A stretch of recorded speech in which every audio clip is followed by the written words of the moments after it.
All right, here we go. AP American Government, Unit 1, Part 4 of our notes, or IV, as Bart Simpson would say. We go back to the Constitutional Convention. There's a lot of issues that need compromise at the Constitutional Convention, if you will recall. Most of them are settled. Some of them are just kind of passed over, if you will recall. Like slavery is just passed over. One issue that just isn't settled and nobody's willing to pass over is the issue that the Constitution does not have a Bill of Rights. And this is where we're going to get our first political parties. They're going to be the Federalists and the Anti-Federalists. So let's get ready to rumble here and let's take a look at the two sides. The Federalists are accused of trying to destroy the states and establish an all-powerful central government. Actually, in reality, all they want is a strong central government so that their country can survive.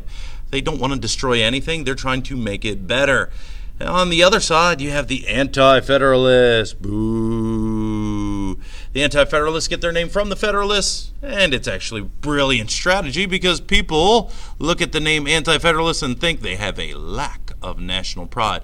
The Anti-Federalists have many issues with the Constitution, but they really just try and focus on one to get people's attention, and that issue is that the Constitution and the new system of government doesn't have a Bill of Rights. So let's get a little rundown here. The two sides, who are they? You can see my little chart that came from my own book, the Government by the People book. The Federalists, Anti-Federalists, they come from different backgrounds. They want different things. I'm not going to bore you by reading these things. You can pause the video and read them yourself, for crying out loud. Moving on, let's talk ratification or the approval. In order to make the Constitution the new law of the land, it must be ratified by 9 out of the 13 states. How's this little war going to play out? It's going to play out with something called the Federalist Papers. The Federalist Papers, you already know, written by the likes of Madison, Alexander Hamilton, and John Jay. And then there's a nice little synopsis of what they'll turn out to be. Of course, Hamilton, poor guy, meets Aaron Burr and, well, a bullet and dies. Let's get to the Federalist Papers. There are 84 total Federalist Papers. Really, they're just long essays. You read them before, one of them already, Federalist 51. Not easy to read. All of them are signed by the same name, and that's the plebeius name, and it's a reference to the Roman Empire's time as a republic, so it's just kind of like an honorary thing. Moving on, some of the most important, widely read and used Federalist Papers are Federalist 10, 51, 78, and 84. Number 10, we'll take a look back at number 10 a little later, is written by Madison, and of course it's about his all-important tyranny. Federalist 78 is written by Hamilton, and this one actually becomes huge in the early 1800s with Marbury versus Madison. He hints at the idea of something called judicial review. We'll talk about this a little bit later. Federalist 51, we already read. You know it's about separation of power, and it's about a system of checks and balances. We'll get a little into that as we talk about the split up of the government. Federalist 84, written by Hamilton, and addresses the fact that the Constitution has no Bill of Rights. He actually says and makes the argument in Federalist number 84 that the Constitution doesn't need a Bill of Rights. It's already implied. So let's talk a little bit about Federalist 84. Hamilton argues that the Constitution needs no Bill of Rights because the national government only has specific powers given to it by the people. In other words, remember this phrase. Hamilton thinks the Constitution is to be strict. You only take the words that are in it. The government can't go any further than that. He feared that if they wrote out the rights expressly in the Constitution, that the people would be restricted to it. This becomes a debate over time. This is why the Constitution will forever be referred to as a living document, that it has the ability to adapt. What do I mean? The two largest states at the time in terms of population are Virginia and New York. all of the framers, the founding fathers, know that they must get these two states to ratify the Constitution if the new government is to succeed. Madison, Hamilton go out with these Federalist Papers to convince the people of Virginia and New York to adopt the Constitution.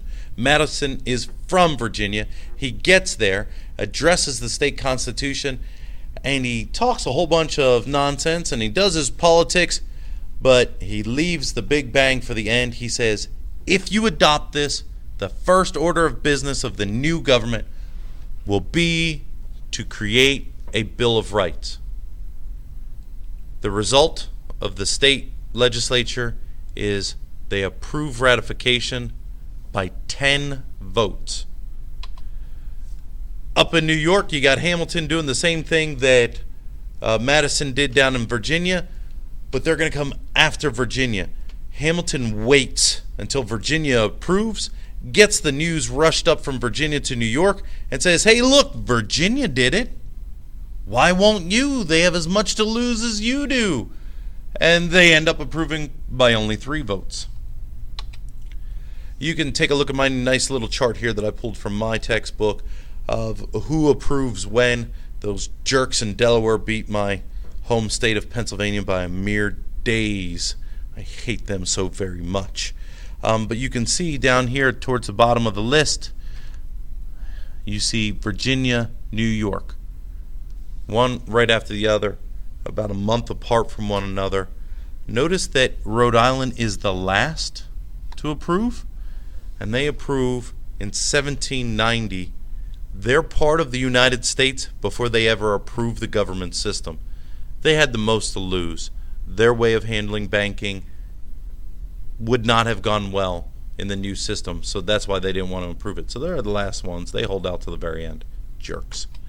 So here's the big deal.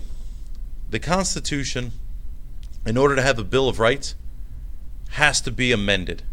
So within the Constitution, they have ways to change the Constitution. They have a formal process, as you see at number 1.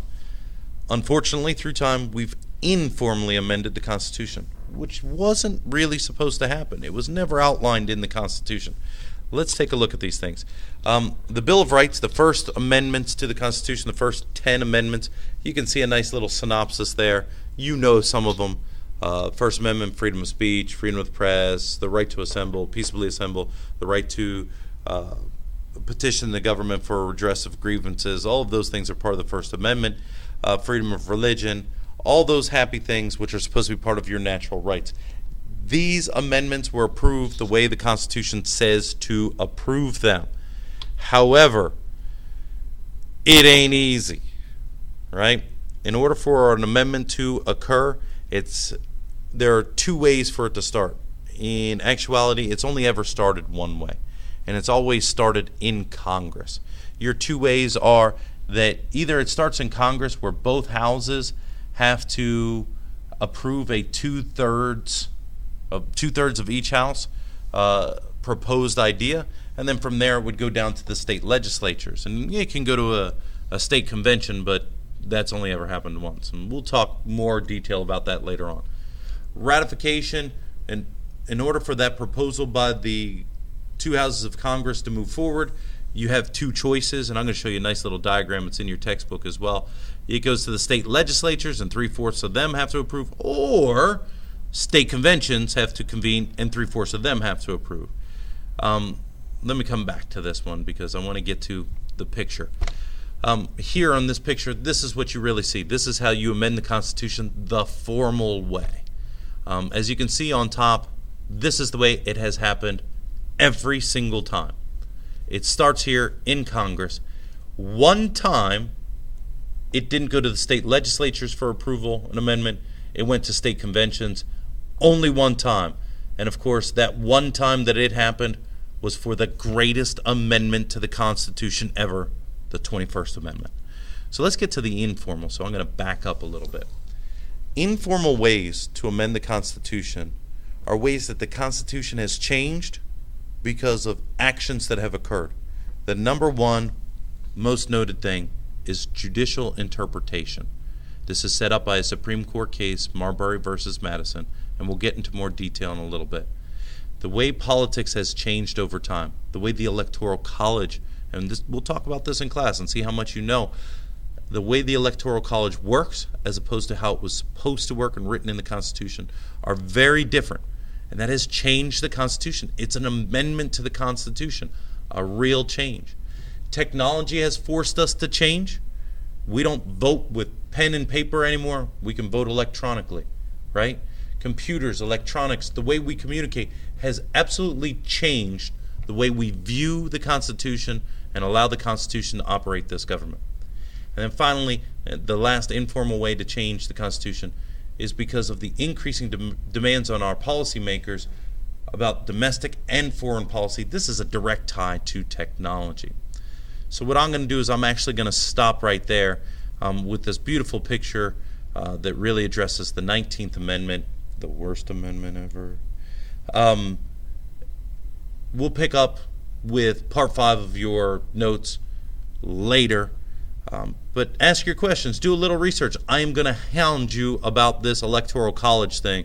So best of luck to you. Feel free to read some stuff. And please try and remember, I'm totally sane.